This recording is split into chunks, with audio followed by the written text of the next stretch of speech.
A big political fight has broken out between the ruling Congress and the opposition left in Kerala over Rajya Sabha Deputy Chairman PJ Kurian.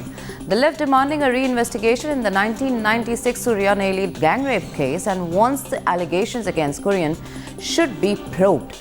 But Kurian has hit back, saying the left's move is politically motivated.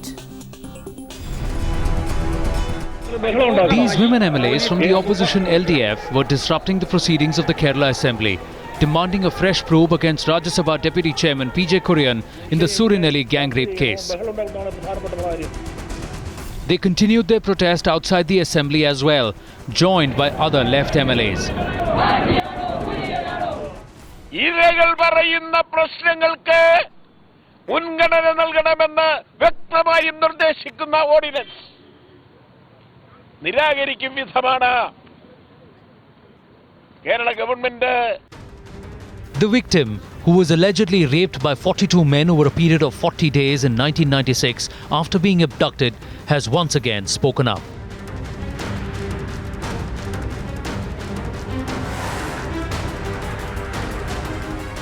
അത് തിരിച്ചറിഞ്ഞ് പറഞ്ഞിരുന്നു മാതൃഭൂമി പത്രത്തിൽ കണ്ടിരുന്നു. ആ മൊഴിയിൽ ഉറച്ചു നിൽക്കുന്നുണ്ടോ?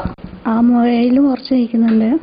അദ്ദേഹം ഉണ്ടായിരുന്നു എന്നുള്ള കാര്യത്തിൽ ഉറച്ചു നിൽക്കുന്നു. PJ കുര്യൻ ഉണ്ടായിരുന്നു എന്നുള്ള കാര്യത്തിൽ ഉറച്ചു നിൽക്കുന്നുണ്ട്. ഉറച്ചു നിൽക്കുന്നുണ്ട്. But the man in the line of fire vehemently dismissing all the charges. Big rifts between the two factions in the CPM. They want to divert attention from all that. For that, they found a suitable issue because of the judgment, and they thought, yes, even though settled 5 years ago, they will raise it. It is nothing but political. They are not sincere about it.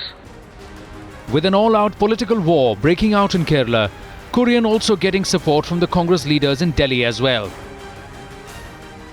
After the Supreme Court adjudicates on an issue, do you think it is prudent for us to then start reopening those questions?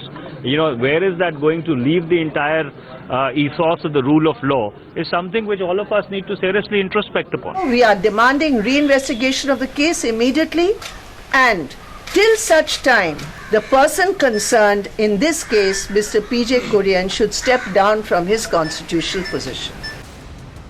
But the political fight over the 16-year-old horrific case is far from over.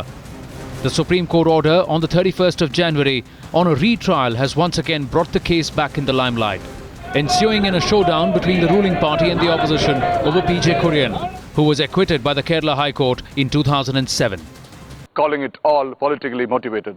He told Times Now that the first round of allegations came up just before the elections in 1996, the second round before the elections in 1999, and now the next round with elections hardly 1 year away. He also alleges that it is an attempt by CPM to divert attention from its internal squabbles. In Thiruvananthapuram, with camera person Roy Raphael, Pradeep Pillai, Times Now.